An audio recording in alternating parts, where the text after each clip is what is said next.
Assalamualaikum warahmatullahi wabarakatuh. Halo semuanya, perkenalkan nama saya Anissa Anjani dengan nomor induk mahasiswa 1214030013.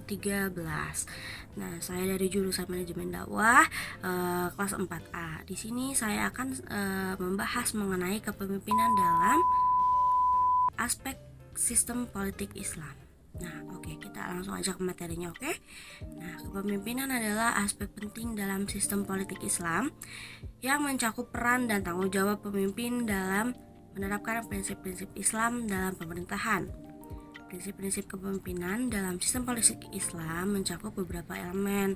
Nah, yang pertama adalah ketuhanan dan kedaulatan Allah. Prinsip utama dalam kepemimpinan Islam adalah pengakuan akan kedaulatan Allah Subhanahu wa Ta'ala. Pemimpin harus menyadari bahwa Allah adalah sumber otoritas tertinggi dan bahwa mereka bertanggung jawab kepada Allah Subhanahu wa Ta'ala dalam menjalankan tugas mereka sebagai pemimpin gitu. Terus yang kedua ada keadilan dan ketakwaan. Nah, pemimpin dalam sistem politik Islam ini diharapkan untuk bertindak dengan adil dan menjalankan tugas mereka dengan ketakwaan kepada Allah Subhanahu wa Ta'ala. Mereka juga harus memperlakukan semua rakyatnya itu dengan adil tanpa memihak ataupun berlaku diskriminatif terhadap siapapun. Nah, serta bisa mengambil keputusan berdasarkan hukum Islam dan kepentingan umum. Nah, yang ketiga yaitu ada konsultasi atau bisa disebut juga dengan syuro. Sistem politik Islam ini mendorong pemimpin untuk melibatkan rakyat dalam pengambilan keputusan melalui proses konsultasi atau syuro. Nah, konsultasi dengan para ahli, ulama, dan pemimpin masyarakat dianggap penting untuk memastikan keputusan yang bijaksana dan juga mewakili kepentingan dari rakyat itu sendiri. Nah, yang keempat ada tanggung jawab dan akuntabilitas. Pemimpin dalam sistem politik Islam memiliki tanggung jawab yang besar terhadap rakyat dan juga Allah Subhanahu wa Ta'ala gitu. Mereka harus menjalankan tugas mereka secara bertanggung jawab, transparan dan akuntabel.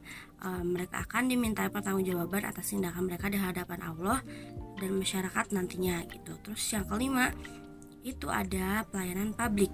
Pemimpin dalam sistem politik Islam ini diharapkan untuk menjadi pelayan publik yang berorientasi pada kesejahteraan umum.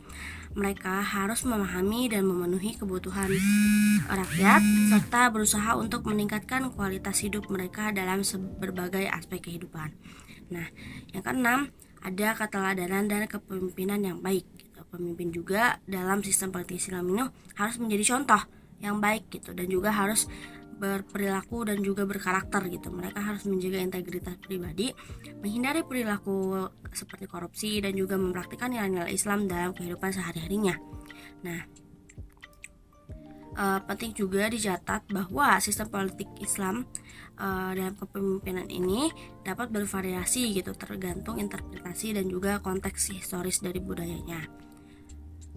Nah, beberapa interpretasi mencakup konsep khalifah yang mengacu pada kepemimpinan Islam yang berdasarkan pada model kepemimpinan pada zaman Rasulullah Muhammad SAW dan para khalifah setelahnya. Namun ada juga variasi dalam pemahaman dan penerapan konsep kepemimpinan dalam berbagai negara yang menganut sistem politik Islam.